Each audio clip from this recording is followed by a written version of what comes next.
And my question goes to Eric. You have made the headlines here in Argentina during your during your uh, during your leg injury. That was quite shocking. And which elements have you worked on in order to mentally and physically return after 10 months? And which things helped you to get through and believe that you will definitely return? Thank you so much.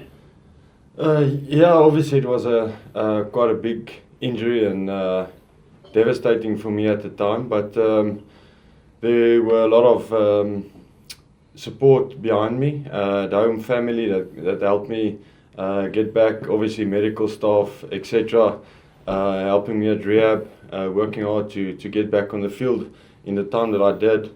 And then obviously just the motivation to be back in the Springbok squad was more than enough for me to continue working hard and play rugby to the best of my ability. To forget about the injury also mentally was a big part for me. So yeah, I think being back in the Springbok team was my main motivation at the time.